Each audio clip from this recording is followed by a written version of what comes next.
Welcome to As It Is Written News.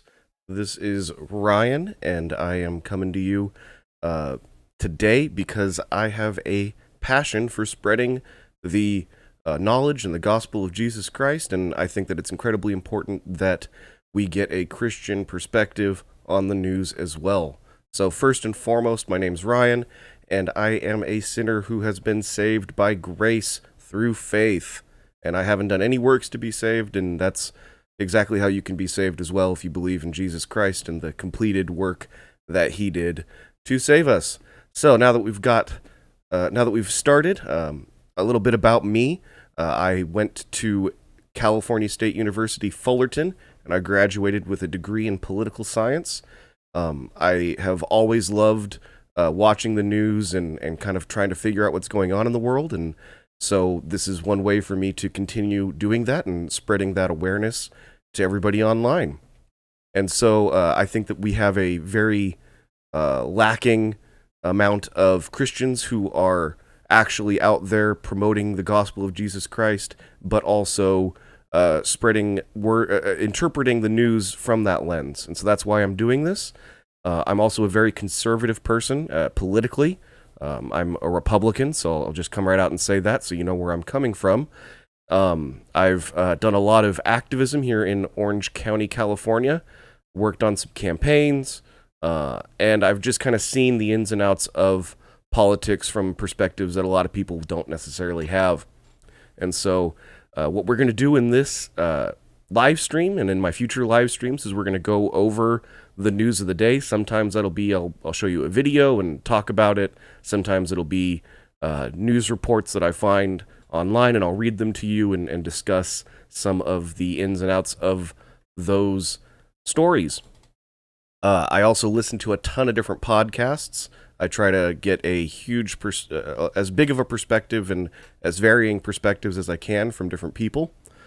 So yeah, we'll just dive right into it. I think this first story that I have for us is... Oh, I probably should have set that up before we got started. Sorry about that. There we go. All right. So I think this first story is something that will be indicative of the way that I want to go about talking about politics. Oh, yeah, okay. So we have here a story about GOP leader Mitch McConnell, and he is in the hospital. Oh my gosh. There we go. Unfortunately, he had a concussion. Okay? And so some of you might have varying ideas as to what you think about Mitch McConnell. He is a interesting person. He's definitely an establishment Republican. That is not in question in the least. He's been the majority leader in the Senate for a number of years, especially before Trump and just as Trump started. Since halfway through Trump's term, he has been the minority leader, which means that the Democrats are in charge of the Senate and have a majority of the seats. Oh, you know what? I'm sorry. He only became the majority leader at the beginning of Biden's term. I apologize. But he is someone that was the architect that ultimately brought down Roe v. Wade. So we'll go back and do a little bit of history. Back in the mid-2000s, there was a Senate Majority Leader named Harry Reid, and he invoked what was termed at the time the nuclear option. And what that means is that in the Senate, you can only end debate with a vote of cloture that requires a 2/3 majority to be able to end somebody who's speaking. So to be able to get somebody to shut up, you have to have a vote of cloture, and that requires a 2/3 majority. So Harry Reid went and found a way that you can actually change the rules of the Senate on the fly in the middle of this guy speaking, and they called that the nuclear option. And changing the rules of the Senate on the fly in the middle of the hearing only required a simple majority, so 51 votes in the Senate. And so he invoked the nuclear option to get through a ton of lower court level justices. And so the Democrats appointed a bunch of justices that the Republicans were attempting to try to block with a filibuster. And so Harry Reid voted to stop that outside of what was originally how people stopped those kind of stopped. Yeah. Sorry. So when Mitch McConnell got into the majority leader position under the Republicans in the before Trump came into office, he decided to invoke that nuclear option to in order to keep the Obama's Supreme Court nominee from being from being put onto the Supreme Court. And so he blocked Merrick Garland from becoming a Supreme Court justice. He is now our Attorney General in the Biden administration, but he was up for a vote to become a Supreme Court justice after Antonin Scalia passed away. And Mitch McConnell used that exact same tactic that Harry Reid used to block the appointment of those Supreme Court he blocked the appointment of Merrick Garland, and then used that nuclear option to get which justice was it? Was it Kavanaugh? I think it was to get Supreme Court Justice Kavanaugh into office. So he's done a lot of good for the country. That's probably one of the single best things to have ever happened, considering it led to the overturning of Roe v. Wade. So we can be very thankful to him for that. But on the flip side, he is an absolutely establishment Republican. The same day that he unfortunately tripped and fell and had a concussion, he had been talking about how horrible it was for the tens of thousands of hours of January 6th footage to be released by Tucker Carlson, to be released to Tucker Carlson. And so I think that's absolutely horrible. He didn't have anything to say when the Democrats were just releasing their footage piecemeal to portray their narrative the way that they wanted to see it. But now that Republicans are able to release footage and show the other side of the story, he is completely against it, which just doesn't seem right to me. But again, all of this is to say that we absolutely need to respect the people that we have elected as our representatives. I may slip up and say leaders at some points, but these people are not our leaders. In fact, our representatives are supposed to take their direction from us, the people. All right, so we have a complete misunderstanding of what a representative is. They need to be beholden to the will of the people, not the other way around. But we should be praying for Mitch McConnell. He is again in a position of representation in our country, one of the highest and one of the most influential people in our country. So we need to be praying for him and praying for his recovery. It's unfortunate. He had a disease that my grandfather had as well, called polio. And if you don't know the history of that, there was a vaccine that came out I think it was in the 50s or the 40s, that you could take to, obviously not get that disease anymore. So it's been basically eradicated from our society. But it was a horrible disease that would affect children and cause their limbs to grow at different rates somehow. I'm not quite sure exactly, but ultimately my grandfather had 2 different length legs, and so he had to have special shoes and the whole 9 yards. And I believe that's the same issue that Mitch McConnell has, and we should be praying for him to recover from his trip and fall that occurred, I believe, because of this disease. So that's basically the whole story. It just says Senate Republican leader Mitch McConnell was being treated Thursday for a concussion and is expected to remain in the hospital for a few days after he tripped and fell at a hotel dinner the night before. And so that's what came from his spokesman. So we'll move on from that. I probably spent more than enough time explaining that whole situation, but we'll move on and see what the next story has for us. All right, so earlier in the week, we had Cyndi Lauper compare anti-LGBTQ bills to Nazi Germany and claimed this is how Hitler started. So that's Cyndi Lauper. You might know her as a recording artist. What did she sing? It'll probably tell us in the story. So Cyndi Lauper is comparing Republicans' anti-LGBTQ legislation to persecution by Nazis under Adolf Hitler in 1930s Germany, because anything that is against what you want is Nazis.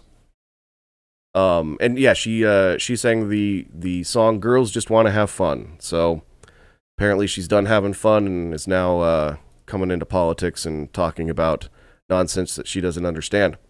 But basically, this is just a story about someone who is obviously famous and has an opinion and thinks that we need to take that opinion into consideration. But it's the problem is that so she's opposed to restrictions on access to gender-affirming healthcare for young people. And what that means is that's very mild language to say that we need to, behind their parents' back, allow children to go seek medical treatment for something that for their feelings that they are the other gender. And the current theory in our school system and in our education system is that you need to transition that person into the other gender and basically sterilize them so that they can never have children. And, I don't think that that's necessarily the right route to go. I think that if you're an adult, you can make decisions for yourself and for your body at the age of 18. But before that, we need to absolutely have the parents involved. And I don't think that there should be any ability for anyone to sterilize a child. That child can't make that decision for themselves, and it's a decision that will absolutely affect and impact a lot of the rest of their life. So I think that Cyndi Lauper here is absolutely wrong. It's definitely not Nazi Germany. If we want to compare anything to Nazi Germany, it's doing medical experiments on children without their parents' consent. I would imagine that's slightly more Nazi-like than not having medical experiments done on children. So we'll leave that one at that. We'll move on to our next story. So this one's a little bit lighter. It says, nice people don't value money. Your personality may reveal your saving skills. So one of the people that I've been following for a number of years now is Jordan Peterson, or Dr. Jordan Peterson. So he is a psychologist from Canada. He used to teach at the University of Toronto, and he has a practice where he practices psychology, or at least he used to. And one of the things that he talks about is the big 5 personality traits. And so one of those personality traits is agreeableness. And so there's a scale of agreeableness. Obviously, we're not all the same, and we all have different levels of agreeableness, and some people are more disagreeable and some people are more agreeable, and you can kind of guess as to which way that's going to go. Generally, men tend to be more disagreeable and women tend to be more agreeable. And so I just wanted to state that up front so we know what we're talking about, and let's read the article. It says, it doesn't hurt to be a little mean if you're looking to save more money. A new study says nice people finish last when it comes to managing their finances, since they don't value it as much. So another thing that Dr. Peterson talks about is that men tend to, of course, this is not 100%, but a greater than 50% chance that a man is going to be interested in things, and women are going to be more interested in people. And so if you're more interested in things, the way you can get more things is to acquire more money. And so men tend to be more interested in acquiring money to be able to do the things that they want to do. So if you're a car guy, you're going to be making money to try and buy a new car or upgrade the parts to that car, that sort of thing.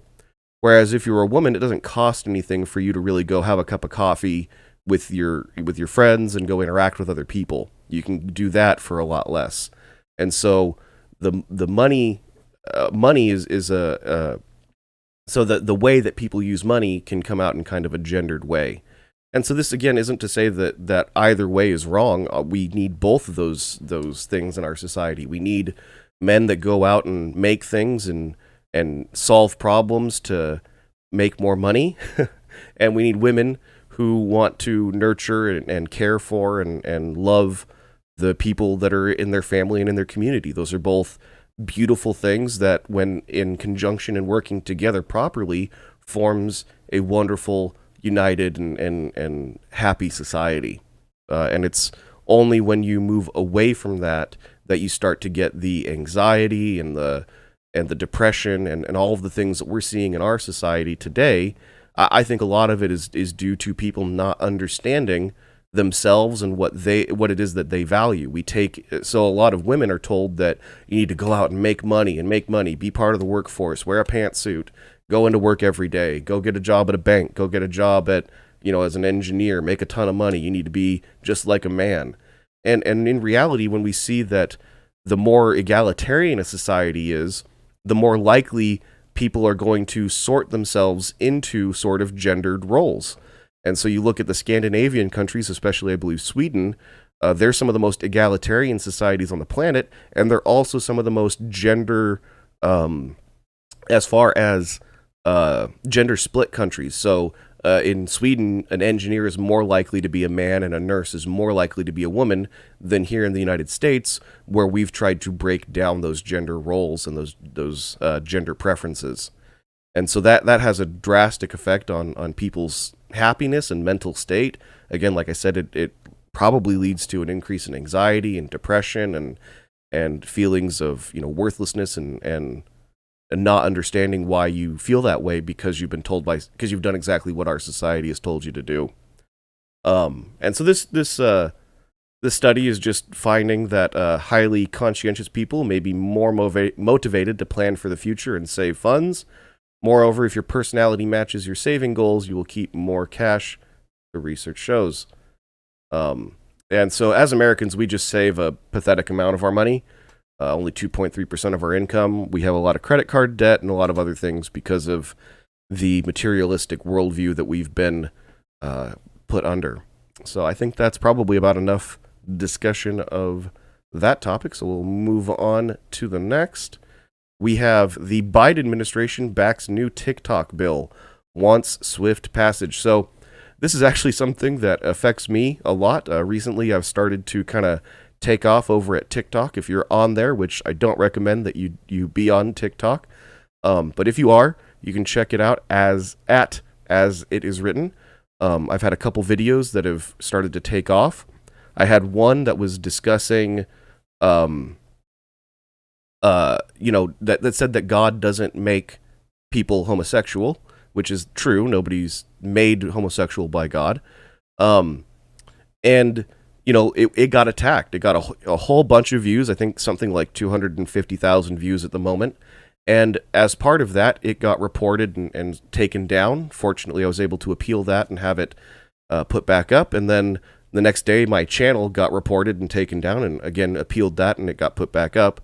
But I've been under attack over there on TikTok, and now it seems that TikTok itself is under attack by the Biden administration, possibly.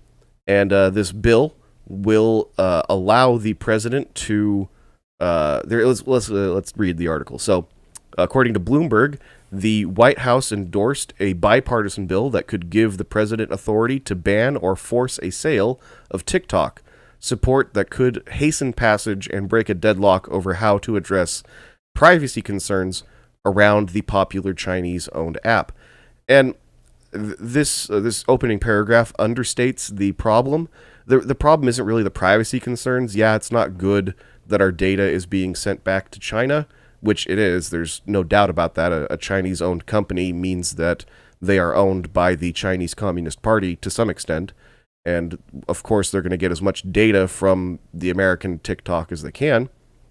But the real issue, the real problem that we have with TikTok is it's directly Chinese communists in control of what we are viewing. And, of course, YouTube and Facebook and Twitter and all of the other American companies are directly in control of what you're viewing. But that's not as problematic as literal communists being in charge of our children's minds, okay? That's where we're at. The Chinese Communist Party can push a button and send to our children a message that will cause them to that can cause them to think any sort of way, and however the Chinese communists want. So, to some people they might send messages that not messages but send videos that uh, that force a certain perspective on someone. I guess not force, but lead someone to have a certain perspective that will be antithetical to our society. And so I think a lot of the disunity in our country can be directly traced back to TikTok, probably number one, but also the other apps as well. I'm sure they're not much better, but at least they're not directly controlled by communists. That's one step too far, in my opinion. And a foreign company does not have any right to come into this country and do business and to take over the minds of our children the way that TikTok is. So that's a complete misnomer. The Chinese communists don't have freedom of speech to broadcast whatever they want into our country, even though it's completely harming and destroying us. Now, you as a citizen or somebody that's inside the United States has free speech to do what they want, but that's not the case for Chinese communists in China. So I support this sort of thing. I'm not necessarily in support of this bill. I think it should be narrowly tailored to only affect TikTok, but it looks like it might be a little bit more broad than that and allow the president and to broad powers to shut down other apps if they were to pop up. But we'll see what happens there. Again, I'm actually bigger over on TikTok than I am here on YouTube. So TikTok being banned and shut down wouldn't be great for me. But I'm also not going to complain too much because they're a horribly evil communist platform. So, yeah, it's something that I think we should follow. You should be aware of. And from a Christian perspective, I think it's also something that we need to be more careful of broadly is what kind of access our children have to technology and to these sorts of devices. I think that they can be used for a lot of good. I'm using them to spread the word of God and to get that message out there about the gospel of Jesus Christ and the fact that you can be saved by faith through his grace that he gave to us through his sacrifice on the cross and his resurrection. But it can also be used to spread LGBTQ lies, to spread and to help turn people into SJWs and the whole nine yards. So it's something that we need to be careful about and something that we need to take into consideration. So I think that that TikTok probably needs to go. And the other thing is it could be sold. So it might not end. It might just be sold to an American or non-Chinese firm that will then run it and not give all the data to China, but also not allow them to have a literal button where they can promote any content that they want. So what most people don't understand is that literally there is an interface that a communist in China can use to basically press a button and force any content that they want to go completely viral and get 1 billion views. They can do that with any bit of video that they want because they choose what goes into your feed. And so that's something that we need to be aware of, especially as Christians. All right, so we're going to go on to another story about Israel this time. So Israel is a country over in the Middle East. It exists to the south of Jordan and to the north of Egypt in the Mediterranean. And so Israel is a country that didn't exist for 2,000 years, but through prophecy, but the prophecy that God made that Israel would again gather as a nation has been fulfilled in 1948 when the Jews went and re-inhabited the land as their own country, and that is Israel. And so now, a few decades later, we are seeing something happen, and we'll discuss that. So it was so funny. I saw this picture initially, and this looks like it could be, Huntington Beach here in Orange County, California. But you can see the Israeli flags, and I guess an American flag. But yeah, so I believe that is in Israel. It's got a very similar climate to here in Orange County. It's called a Mediterranean climate, and that's the climate here. So according to Reuters, the day before Prime Minister Benjamin Netanyahu's hard-right religious government was sworn in on December 29th, a popular chat show host asked whether Israel might be better off dividing into a liberal, secular state and a more nationalist theocracy. So, Israel is a parliamentary democracy, and that is different from the government that we have here in the United States. We live in a representative republic. We actually don't live in a democracy. You don't go and vote on a national level for bills to be passed. You don't even do that at a state level or at a local level. And so we live in a representative democracy where we elect people to go and vote on things for us. In Israel, they live in a parliamentary system where they elect people to go and vote on stuff for them as well, but there is a big difference. So we have a system of checks and balances. We have the president, we have the House and the Senate, we have the Supreme Court, and those three bodies are supposed to check and balance each other so that nothing gets out of whack and that we stick to the Constitution. Hasn't worked perfectly, but it's gotten us this far, and we're the greatest nation on the planet, so, it's done something for us. But over in Israel, they don't even actually have a written constitution, and that might just sound mind-boggling, like how do you even have a government without a document that tells you how to run it? And I'm not 100% sure what documents they use in order to run their country. My guess is it's based on previous acts of parliament. But what that means is that parliament has supreme control over the entire country. Whatever 51% of the 50% plus one vote in parliament says, that's what happens in that country. So they could do whatever they want with that kind of a vote. But what happens is, because of the way that they do their elections, they have a whole plethora of parties. So there's a ton of different political parties that exist in Israel and in a lot of other countries that have this parliamentary system. And so what has to happen is, instead of there being 51% Republicans and 49% Democrats, so the Republicans are in charge, now there is a hard right party, a middle right party, a center right party, and then a hard left party, a middle left party, and a center left party. And so in the elections, what's happening is those parties are all trying to get as many votes as they can, but none of them are going to get 50% by themselves generally. Sometimes that happens, but it's very rare. And so what you have to do in a parliamentary system is form what is called a coalition government, where two or more parties work together in order to appoint a prime minister.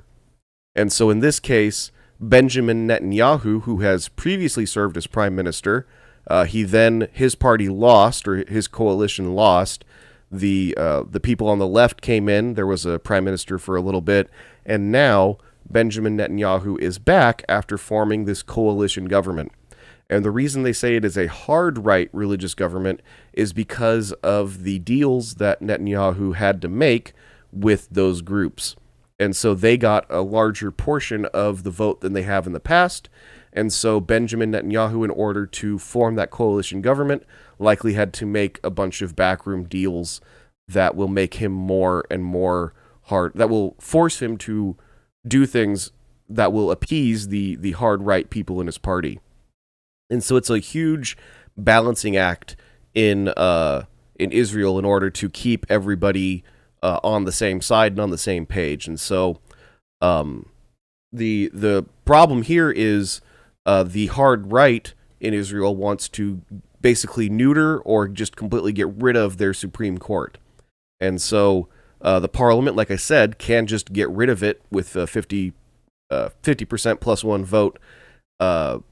And so they could do that, but that would obviously upset a lot of people. And so this radio host, I think, or chat show host, asked whether Israel should just be split into two countries, a religious one and a secular one, and that harkens back to the Bible. So King David came in after King Saul and set up his dynasty that ultimately will include Jesus Christ sitting on the throne of David in the future. But after David died, he passed it on to his son Solomon, and then his son Solomon had a child who was to inherit the kingdom. This child inherited the kingdom. I believe it was Rehoboam, but basically there were two kings, Rehoboam and Jeroboam. And let me look it up.